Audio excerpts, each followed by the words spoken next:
আল্লাহ রাসূল তাদেরকে দাওয়াত দিচ্ছে। আবু জাহেল ওইখানে উপস্থিত হয়ে বললেন, ও মুহাম্মদ, তুমি বড়ই কুৎসিত। নাউজুবিল্লাহ বলেন, তুমি বড়ই কুৎসিত। আসলে কি নবীজি কুৎসিত? নবীজি কালো না সুন্দর? মক্কা ও মদিনাবাসী, তোমরা কত ভাগ্যবান, নূর নবীজির মুখ দেখিয়া কাফের হইলা মুসলমান। আল্লাহু আকবার। নবীজির চেহারা দেখে শত শত কাফের মুসলমান হয়েছে, অথচ নবীজির আপন চাচা আবু জাহেল সবার সামনে বলতেছে, মুহাম্মদ তুমি বড়ই কুৎসিত। ওমর ফারুক রাদিয়াল্লাহু তাআলা আনহু খেপে গেলেন, ইয়া রাসূলুল্লাহ, আমাকে আদেশ করেন, আমি এখনই তার গর্দান কেটে ফেলবো। আল্লাহ রাসূল বললেন, হে ওমর, তুমি শান্ত হও। সাদাকাহু, সে সত্য বলেছে।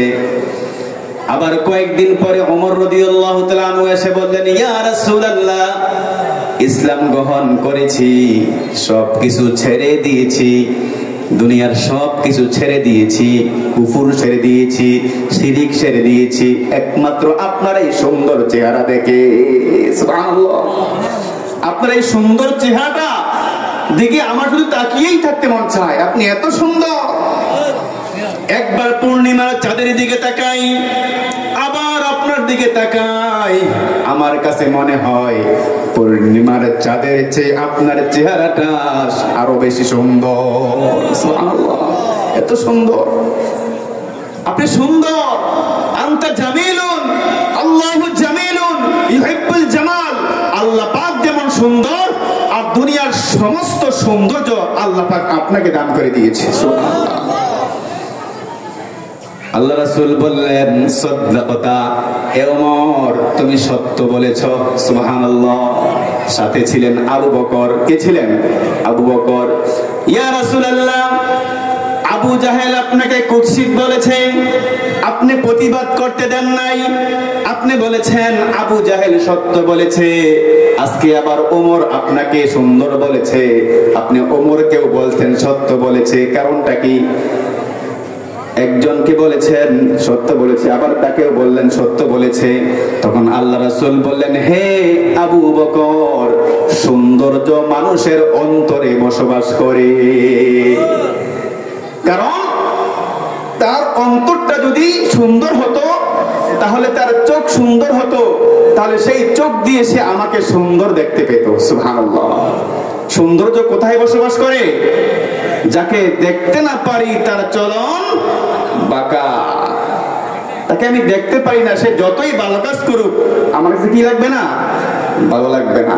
এজন্য নিজের অন্তরকে, নিজের কল্পকে, নিজের মন মানসিকতা, চিন্তা ভাবনাকে সুন্দর করুন, সবাইকে সুন্দর লাগবে। ঠিক কি না? এবার আসেন, আমরা আমাদের অন্তরকে পরিচ্ছন্ন করতে চাই। এখানে আপনারা যারা আছেন, আপনি আমি যখন জন্মগ্রহণ করেছিলাম তখন আমরা নিষ্পাপ মাসুম ছিলাম। ঠিক কিনা? কোনো গুনাহ ছিল না, কোনো গুনাহ ছিল না। 12 বছর পর্যন্ত কোনো গুনাহ লেখা হয় না। 12 বছরের পূর্বে যেই মুসলমান মারা যাবে সে সোজা জান্নাতে চলে যাবে। সুবহানাল্লাহ।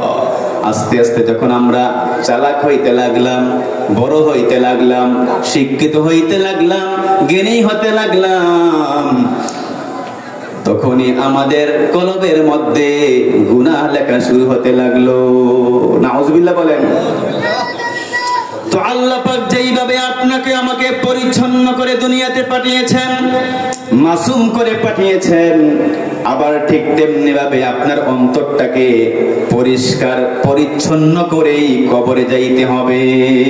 না হয় আপনার আমার কবরটা কি হবে না? জান্নাতের বাগান হবে না।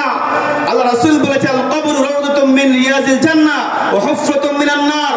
কারো কারো জন্য কবরটা হবে জান্নাতের বাগান, আবার কারো কারো জন্য হয়ে যাবে জাহান্নামের গর্ত।